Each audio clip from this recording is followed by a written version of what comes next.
Lecture number 7 wireless operator complete preparation series. सवाल number पहिरियों, what is रोज़ा? रोज़ा लफ़्ज़ जी लग़वी माना छा आहे? What is the meaning of रोज़ा? रोज़ा जी लग़वी माना आहे फास्टिंग, रोज़ो रखणु। सवाल नंबर ॿियों, हाउ मेनी मदनी सूराज़ R there in Holi Quran? Quran पाक में घणियूं मदनी सूरतूं आहिनि? सवाल नंबर टियों, what is the meaning of ज़कात? ज़कात लफ़्ज़ जी माना छा आहे? अच्छा, कमेंट में ॿुधाइजो त घणा परसेंट चांदीअ ते असां ॾींदा आहियूं ज़कात। ज़कात जी माना आहे चैरिटी। सवाल नंबर चौथों, विच Islamic month comes after Ramzan? Ramzan खां पोइ कहिड़ो महीनो ईंदो आहे? सवाल नंबर पंजों, हाउ मेनी टाइम क़ुरान वाज़ रिवील्ड?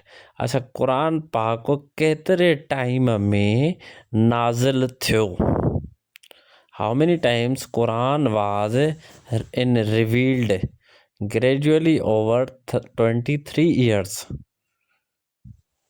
सवाल नंबर छहों, what is the place of Hajj called? जिते हज कयो वेंदो आहे उन जॻह खे छा चइबो आहे? सवाल नंबर सतों, who was the last caliph of खिलाफ़त रशीदा? खिलाफ़त रशीदा जो आख़िरी ख़लीफ़ो कहिड़ो आहे? उहे आहिनि हज़रत अली रहमतुल्लाह अलैह। सवाल नंबर 8 तव्हांजे लाइ, विच सूरा हैज़ नो बिस्मिल्लाह? क़ुरान पाक में कहिड़ी सूरत बिना बिस्मिल्लाह जे शुरू कई वेंदी आहे? सवाल number 9, what is the reward of good deeds? सुठनि कमनि जो कहिड़ो रिवार्ड आहे? उहो आहे सवाब। असां चवंदा आहियूं सवाब, रिवार्ड ऑफ गुड डीड। सुठनि कमनि जो रिवार्ड असां वटि सवाब चयो वेंदो आहे। What is the Islamic greeting? Islamic greeting कहिड़ी आहे? सवाल number 11, what does Quran meaning? Quran लफ़्ज़ जी माना छा आहे? हर सवाल जो जवाबु ज़रूरु तव्हां कमेंट के ॾींदो ऐं वीडियो तव्हांखे वणे त ज़रूरु लाइक करे छॾियो। रेसिटेशन। सवाल number 12, which animal was sacrificed by हज़रत इब्राहीम अलैहिस्सलाम? हज़रत इब्राहीम अलैहिस्सलाम कहिड़े जानवर जी क़ुर्बानी ॾिनी हुई? Who was the first martyr इन इस्लाम? इस्लाम में पहिरियों शहीद कंहिंखे चयो वेंदो आहे? फ्री व्हाट्सअप ग्रुप जॉइन करण लाइ हेठि नंबर ते व्हाट्सअप मैसेज कंदव। हज़रत सुमैया रहमतुल्लाह अलैह, द फर्स्ट मार्टर इन इस्लाम। वाट इज़ द सेकंड कलमा कॉल्ड? ॿिए नंबर कलमे खे छा चवंदा आहियूं? सवाल नंबर 15, वाट इज़ हराम? हराम लफ़्ज़ जी माना या असां हराम कंहिंखे चवंदा आहियूं? सवाल नंबर 15 जो जवाबु आहे हराम इज़ जंहिंखां झलियो वियो हुजे इस्लाम में उनखे असां हराम चवंदा आहियूं। How many Eids are celebrated in Islam? इस्लाम में घणियूं ईदियूं मल्हायूं वेंदियूं आहिनि? कमेंट में उन्हनि जा नाला तव्हां ॿुधाईंदव। सवाल number 17, what is the place of sacrifice during Hajj called? Hajj जे दौरान जंहिं जॻह ते क़ुर्बानी ॾिनी वेंदी आहे उन जॻह खे छा चइबो आहे? 4 ऑप्शन तव्हांखे ॾिना आहिनि, उनखे चइबो आहे मीना। सवाल नंबर 18, विच सूरा इज़ दी शॉर्टेस्ट सूरा इन होली क़ुरान? क़ुरान पाक में नंढे में नंढी सूरत कहिड़ी आहे? ऐं वॾे में वॾी कहिड़ी सूरत आहे उन जो बि नालो तव्हां कमेंट में ॿुधाईंदव। वाट इज़ सुन्ना?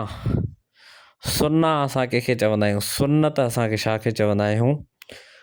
सुन्नत असां चवंदा आहियूं हैबिट ऑफ हज़रत मुहम्मद पीस बी अपॉन हिम सल्लल्लाहु अलैहि वसल्लम। हज़रत मुहम्मद सल्लल्लाहु अलैहि वसल्लम जन जी रोज़मर्रा जी आदतुनि या उन्हनि जेके बि कम कया हुया उन्हनि खे असां सुन्नत चवंदा आहियूं। इस्लाम में पहिरीं आज़ान कंहिं ॾिनी हुई? कमेंट में हुनजो नालो ॿुधाईंदव। What is the meaning of वज़ू? वज़ू लफ़्ज़ जी लग़वी माना छा आहे? वज़ू लफ़्ज़ जी लग़वी माना आहे क्लीननेस बिफोर प्रेयर। निमाज़ या इबादत खां अॻ में जेका सफ़ाई थींदी आहे, सफ़ाई सुथराई, उनखे चइबो आहे वज़ू। विच इस्लामिक मंथ इज़ फॉर हज? कहिड़े महीने में हज अदा कयो वेंदो आहे? What is the charity given at Eid ul Fitr?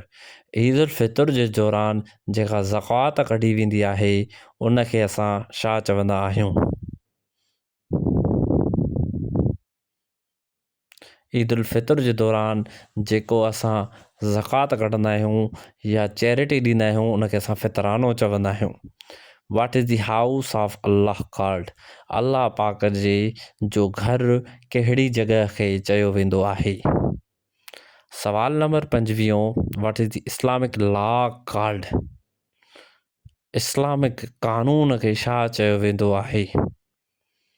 Constitution, शरिया, फतवा या सुन्ना?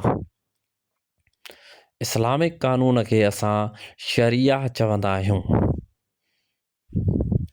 सवाल नंबर 26 तव्हांजे लाइ। What is SI unit of force system? SI unit of force तव्हां कमेंट में ॿुधाईंदव।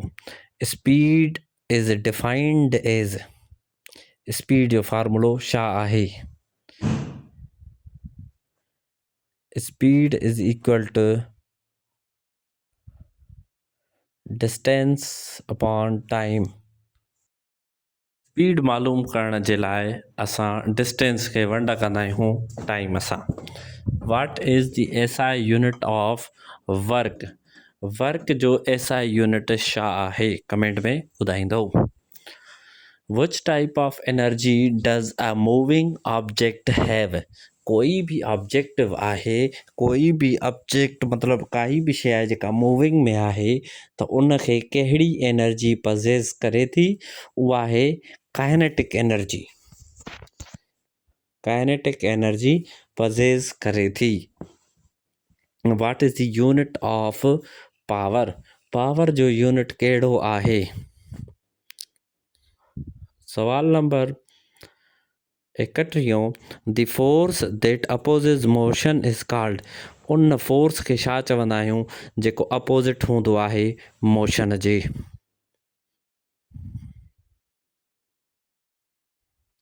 The force that opposes motion is called friction. उनखे असां फ्रिक्शन चवंदा आहियूं। What is the unit of electric current? Electric current जो यूनिट कहिड़ो आहे? कोशिशि कयो हर सवाल जो जवाबु कमेंट में ॿुधाईंदा वञो।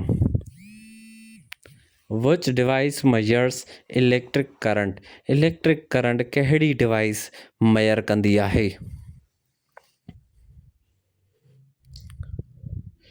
वोल्टोमीटर, ओममीटर, अमीटर। अच्छा, जेको अमीटर आहे उहो इलेक्ट्रिक करंट खे मेयर कंदो आहे। Sound can not travel through? Sound किथां गुज़री नथो सघे? कमेंट में ज़रूरु हर सवाल जो जवाबु तव्हां ॾींदव। The rate of doing work is called? हिकिड़ी डेफिनेशन आहे फिज़िक्स में, the rate of doing work is called, that is we called it power. The rate of doing work is called power. अच्छा, कमेंट में ॿुधाइजो त तव्हांखे केतिरी questions में को डाउट आहे त तव्हां ज़रूरु पुछंदव। What is unit of pressure? Pressure जो यूनिट कहिड़ो आहे? What is the centre of mass of an object? Centre of mass of an object कहिड़ो आहे?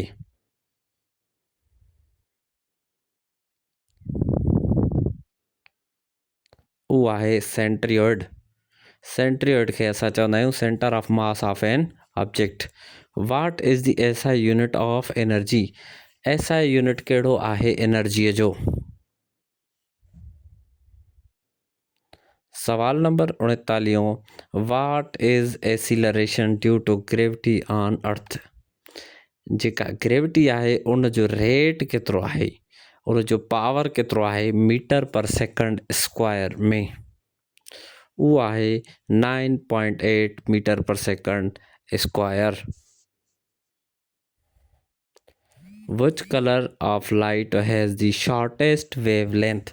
shortest wavelength ऐं longest wavelength कहिड़नि कलरनि जी आहे कमेंट में ॿुधाईंदो। Which instrument measures atmospheric pressure? atmospheric pressure कहिड़ो इंस्ट्रूमेंट मापींदो आहे? Which instrument measures atmospheric pressure? उहो आहे बैरोमीटर। सवाल number 42, the unit of frequency is? Frequency जो यूनिट कहिड़ो आहे? सवाल number 43, what kind of energy is stored in a stretched spring? हिकु स्प्रिंग में कहिड़ी ताक़त मौजूदु हूंदी आहे जंहिं वक़्तु असां उन्हनि खे छिकींदा आहियूं त उन वक़्तु जेको आहे इन में कहिड़ी एनर्जी हूंदी आहे? उहा आहे potential. What is the unit of voltage? Voltage जो कहिड़ो यूनिट आहे? कोशिशि कंदो 25 लेक्चर पंहिंजा कंप्लीट कंदो, हिकु बि सुवालु तव्हांजो मिस न थियणु खपे। The force that pull objects towards अर्थ? उहो कहिड़ो फोर्स आहे जेको ज़मीन ॾांहुं हर शइ खे छिकियूं बीठो आहे? उहो आहे असांजो द फोर्स ऑफ ग्रेविटी। उन जो वैल्यू आहे 9.8 metre per second square. What is the SI unit of mass? Mass जो एसआई यूनिट कहिड़ो आहे? सवाल number 47, what type energy is possessed by a raised object? Raised object में कहिड़ी energy मौजूदु हूंदी आहे?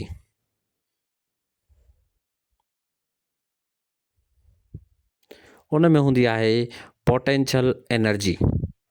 सवाल नंबर 48 तव्हांजे लाइ, what is the unit of resistance? Resistance जो यूनिट कहिड़ो आहे? हिन कंप्लीट सीरीज़ में असां 1250 सुवाल कंप्लीट कंदासीं वायरलेस ऑपरेटर प्रिपरेशन जे लाइ। Which phenomenon causes bending of light? Bending of light कंहिं सां रिलेटेड आहे? रिफ्लेक्शन या रिफ्रैक्शन? रिफ्रैक्शन सां रिलेटेड आहे द बेंडिंग ऑफ लाइट। जेकॾहिं तव्हांखे सुवाल सम्झ में न आयो आहे त तभी तव्हांखे यादि करिणो आहे। The SI unit of time is comment में ज़रूरु ॿुधायो। वीडियो खे लाइक ज़रूरु करे छॾिजो।